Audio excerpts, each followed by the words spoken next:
In 2009, 2008, Right. we had a post-election, the 2007 post-election, where we lost everything, where we were living. So my family had to move to the village. So you're referencing the 2007 post-election violence. Exactly. And your family had lost everything at that point. We had lost everything where we are living. As in life and as a man, you have to go through a lot. I had a target because I wanted to come out of poverty. Because I had decided in my heart that from who I am, it is only me myself who can get out of the situation. Nobody could help.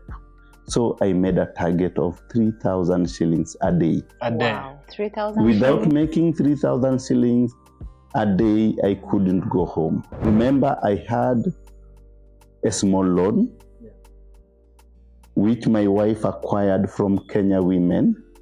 Then the saving I had. Wow, that's a very supportive wife. Yeah. So she helped you get the motorbike. So I was paying the loan and I'm servicing the needs of the family. Every street has a journey, every face a story unseen.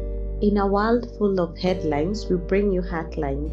This is Real Voices, Real Stories, where we sit with ordinary people living through extraordinary truths. From survival to resilience, hustle to healing, these are the stories that move us, shape us, and remind us who we are.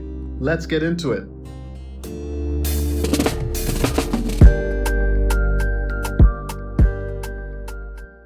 I'm Sylvia, Kamau. I'm Lazarous, Taban, and welcome to Real Stories, Real Voices. Today, we have the great Evance Okode. He has personally driven me around Nairobi and has helped me transition to living here. This man is a trustworthy man. If I wanted to drive from Nairobi to Cairo, I would book this guy right here.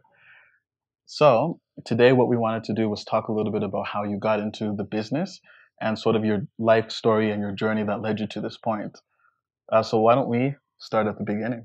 So, hi, Evans. Welcome to our podcast, and tell us a bit about yourself. Okay, thank you very much this afternoon. As you have said, my name is Evance Okode. I've been in transport for quite time, around 13 years. Yeah. And it has been great. Right. I can't complain because it is a step from one life to another. It hasn't been easy, but by the grace of God, I move. So why don't we talk about that? Because that's really interesting. You're saying it's been a transition from one life to the other, and it hasn't been an easy road for you. So before you got into the transportation business, what was your life like? My life, I was an employee in a textile industry where I worked as a profession in design making for around 10 years before quitting. Then I joined transport in 2009 through motorbike, where it took me 2 years to make my life into a journey of a taxi driver. It is through motorbike that I managed to collect funds, then buy a car that I enrolled in it to taxi driving in 2012. Okay, maybe Evans, you can tell us a bit. What made you move from the employment industry to now working for yourself, and how was the transition? Okay, as an employee, there are challenges. The wages were down, which couldn't manage a life, feed the family, because with the wages, sometimes you are on job, sometimes you are off. So in 2009, 2008, Right. we had a post-election, the 2007 post-election, where we lost everything, where we were living. So my family had to moved So to the you're village. referencing the 207 post-election violence. Exactly. And your family had lost everything at that point. We had lost everything where we are living. No injuries, but it was just vacating for your life. Wow. So it's as if you are going to start a new life. So I ferried my family to the village. Then I started another life. What village was that? Pardon? What was the village that you ferried your family to? The village? My village is in Western Kenya. Okay. Yes. Yes.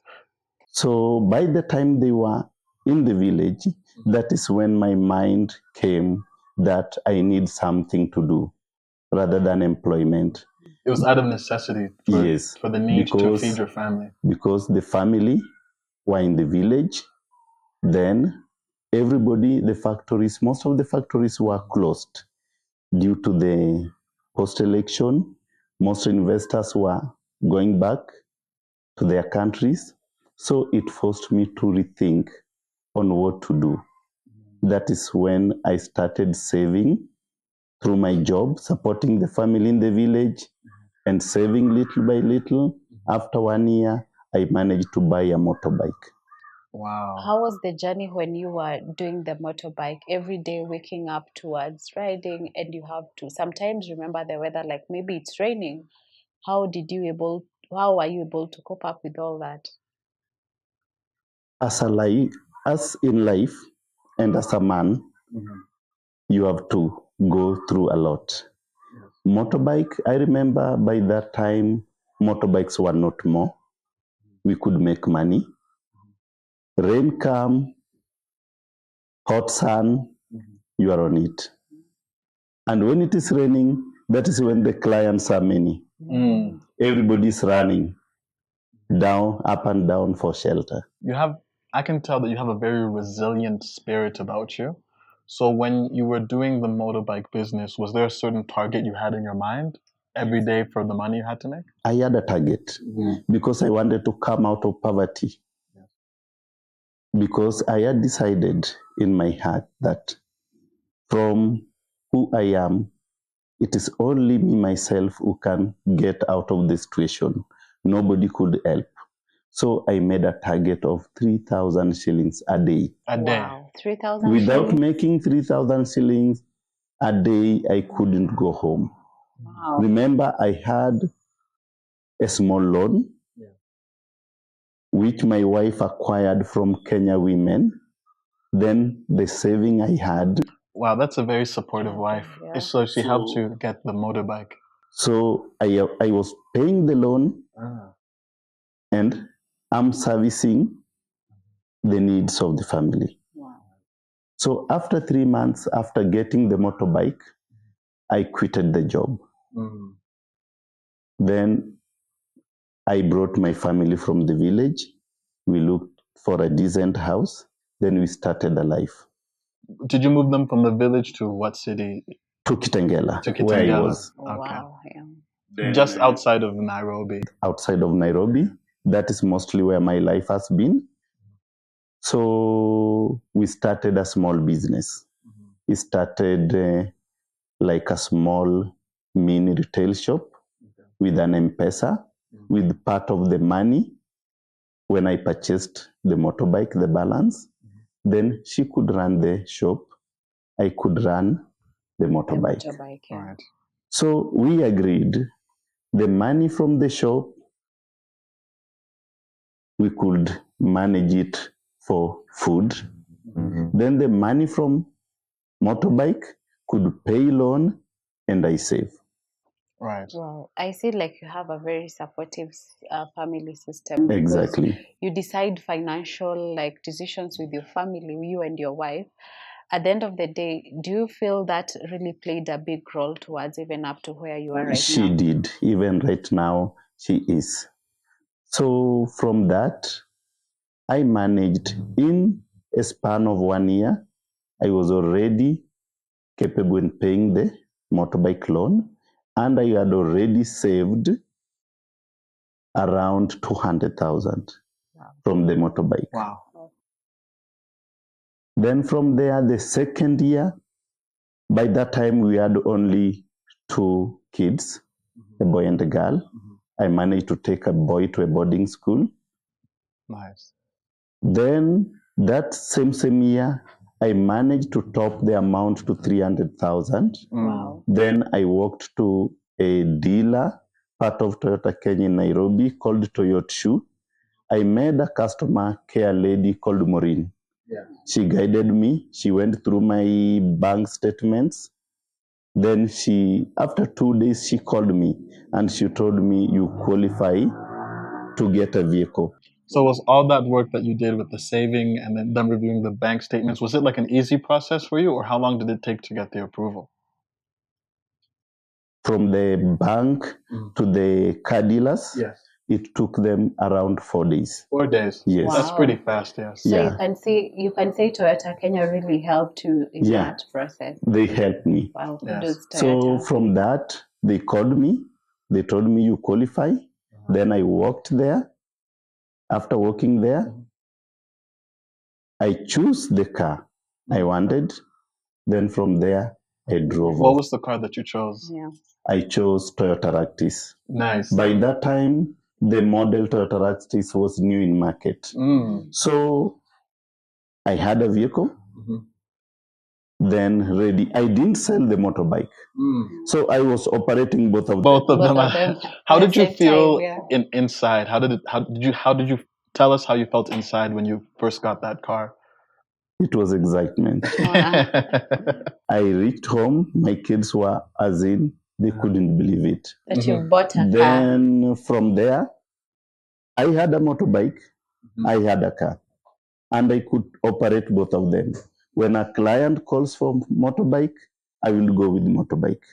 Then I went on telling my clients, now I have a taxi, slowly by slowly. Some of them were just for motorbike. They call me, come drop me somewhere.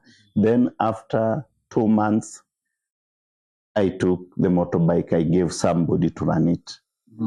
Then from there, I build clients slowly by slowly. And started building trust with your clients. Exactly. And rapport, yes. Exactly. What was the very first client you had, if you remember, with the car? The very first client you had for the taxi. The first client I had for the taxi, he was my client called Ankatuki on motorbike. Yes. I just used to do deliveries for her. She had a big shop, so I could do the deliveries with the motorbike in Nairobi. Somebody will request for a dress, shoes. I do deliveries with the motorbike. So when I bought a car, she changed from that. Then I could do the same job with my car. Yes. So she helped me a lot. Then from there, I built more other clients. Some were referred by her to me. Some I just got where we park. Then when I joined the taxi, there were already in a place where we operate, there were 2 more guys ahead of me. So we were only 3. Only three. Wow. Only 3 Wow. in our department. And the 3, both of us were from motorbike. So we had that mind that we have to move. Wow. Which is the most memorable client that you've had in the story of your taxi before you moved now into the current Uber? Who is a client that when you sit down and recall, maybe the one you've taken to the longest journey, the experience, how was it? Yeah, I have a Mr.